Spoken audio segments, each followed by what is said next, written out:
It's March 25th, 2020. It's important that we date this video because as the situation we're in continues to be quite fluid, the information that we provide today may not be accurate in another day. And so I want you to know that that's today's report. Webb City Council has on Monday night, the 22nd of March, passed an ordinance and had a proclamation of an emergency based on the COVID-19 crisis that we are currently in.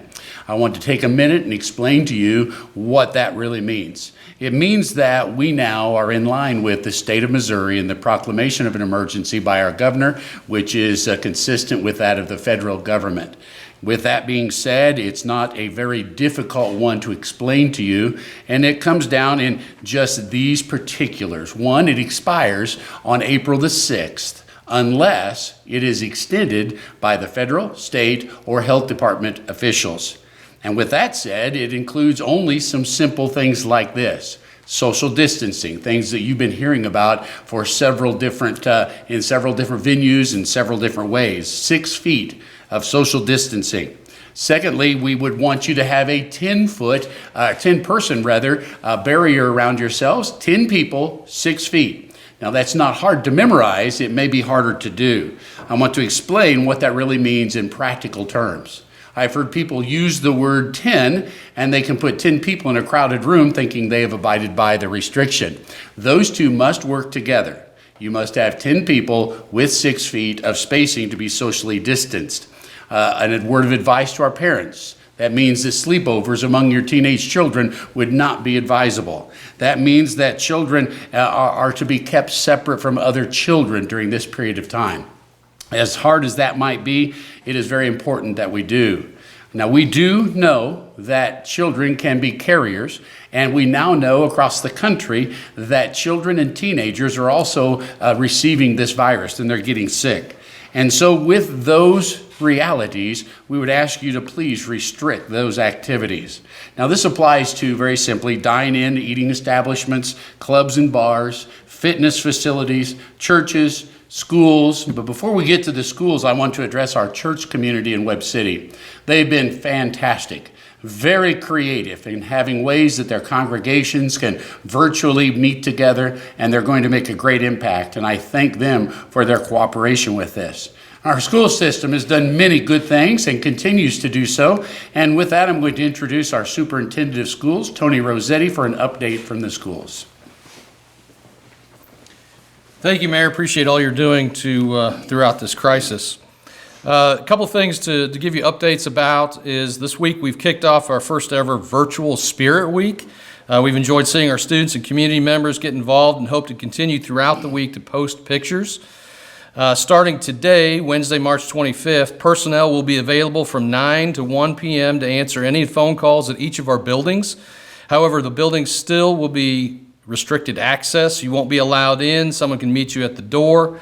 Additionally, food service will continue to offer grab-and-go meals. Through the time it has changed slightly. Meals will now be offered Monday through Friday, 11:30 to 12:30. So there's a slight change in those delivery times. When I say delivery, we provide grab-and-go. Someone will come up to the car. If you're 18, if you have a student that is someone that's 18 years or less, we can provide a free lunch and breakfast to them at that time. We do want to make our parents aware that our teachers will be making contact with our students to establish communication and ask them a few survey questions about device availability, that sort of thing.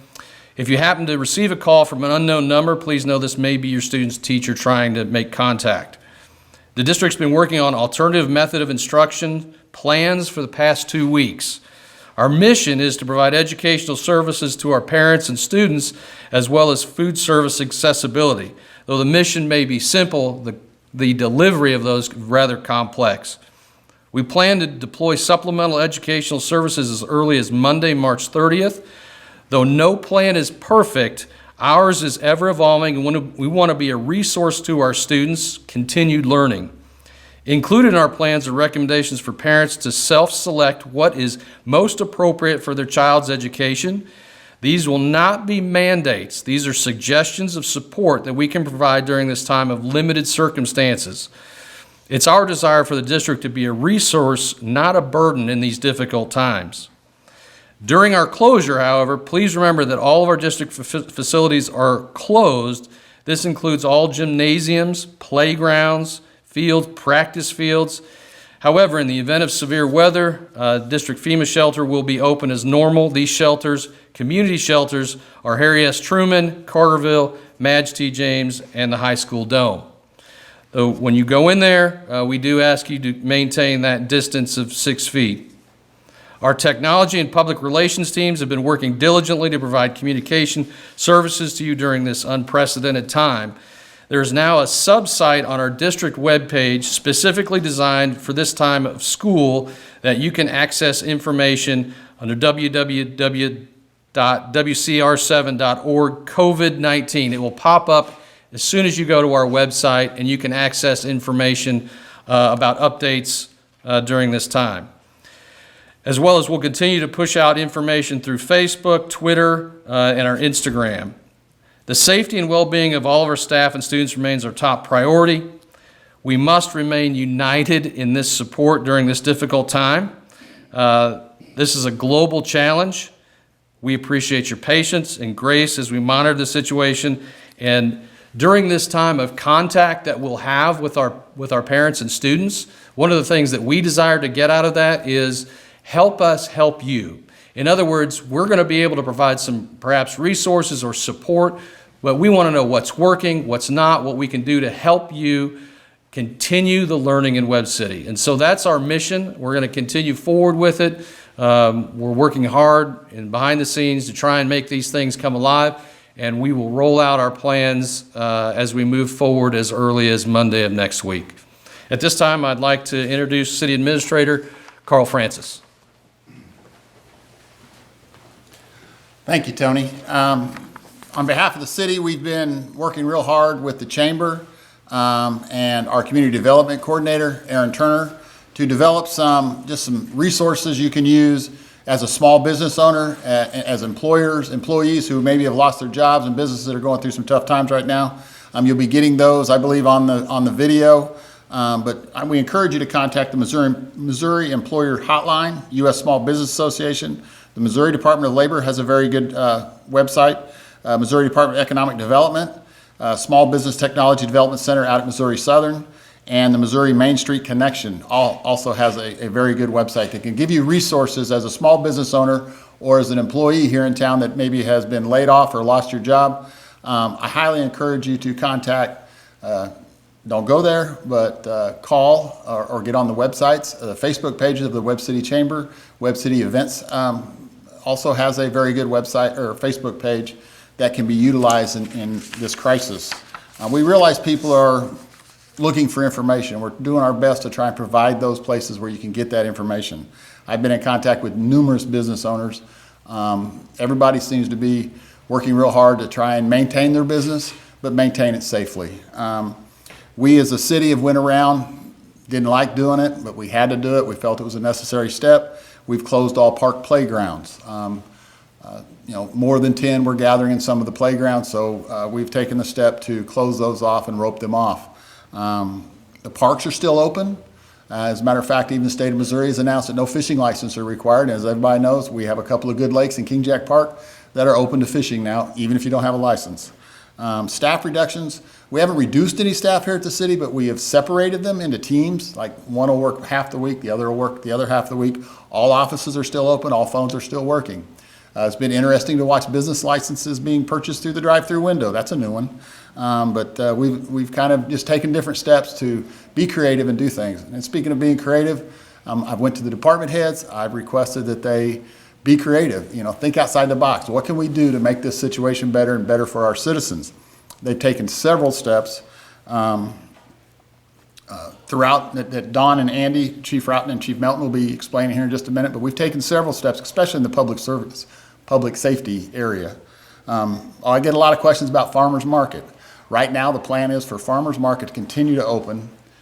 We have taken steps where we've moved the tarps. They have separated their vendor booths. It's an open air market.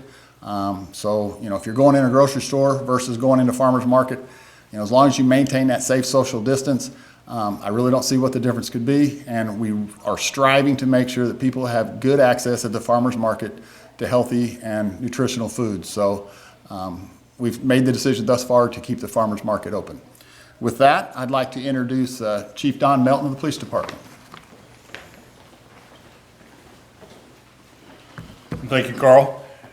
With the police department, we're still continuing our high visibility patrols, especially trying to enforce traffic laws so as to prevent as many as we can, traffic crashes. Also, we're looking for thefts from motor vehicles and people committing burglaries overnight hours. We're still handling all of our minor calls for service in person. We ask that if possible, we meet outside, just maintain the social distancing. We're also taking smaller reports over the phone. The PD is still closed to visitors. We do have an open lobby that's open 24/7 where you can contact an officer through an intercom system. Switching hats again to emergency management, besides the 4 shelters within the school district that Dr. Rossetti mentioned, we have 1 additional shelter at the Crowder College. These shelters will be open upon approach of a tornadic storm or storms producing 75-mile-an-hour winds. With that, I'll introduce Chief Andrew Roten with the Fire Department. Thank you, Chief Melton. I just want to touch base with you on what's going on in the fire department right now, so you got kind of an idea of where we're at and what we're taking some precautions, as Carl had mentioned earlier. First and foremost, our number 1 priority goal is the safety and health of our citizens. With that being said, we're here, we're going to answer all the calls that you have for us. But one thing I'd like to encourage people to do is take advantage of the hotline numbers that are out there. If you think you've got symptoms or signs and you're not sure, we're trying to ask you not to call 911 for every possible situation. What that does is that'll help decrease the amount of load calls on us. It will get you the proper up-to-date current information on where you need to go and what you need to do if you think you should be tested or if you should just stay at home. That will help us tremendously. Be cooperative if you need to call 911. They're going to ask you a lot of questions right now, and that's on our behalf. That's to let us know what precautions we need to take before we get to you. Answer those questions honestly. We're going to ask you to try to meet us outside, kind of similar to what Chief Melton did. We're trying to limit our amount of exposures inside of homes. So just be fully cooperative there. The next step we're working on is keeping our employees safe in the fire department. Right now we have opened up a second temporary fire station location. It's located at 110 East Church, which used to be the old fire station years ago. We've placed an apparatus and 2 personnel there. So they are assigned there from here on out till this deal's over to help eliminate the problem of possibly cross-contamination. We obviously don't want our fire department to get hit and our employees to be quarantined, so this was our best move with administration we felt at this time. So don't be surprised if you see a fire truck coming in out of the old fire station. So with that, I'd like to turn it back over to Mayor Ragsdale. Thank you. As we move through this crisis, I want you to know that your city leadership, be it the school district or with the city itself, is very solid and they're very prepared. Even though there is no way that we could prepare specifically for an event like this, preparing for an emergency is something they're always ready for. And so with that, I want to conclude with a series of questions that I've been asked over the last several days. First, why are states and counties taking different actions in response to this crisis? Well, every state and every county has a far different population base, a far different rate of international travel, and their impacts will therefore be different. Also, we need to treat it here in Southwest Missouri as we know how to. For an example, we know what it means to see a storm rolling in off the plains, and we know that impacts of that storm don't hit everybody at the same time.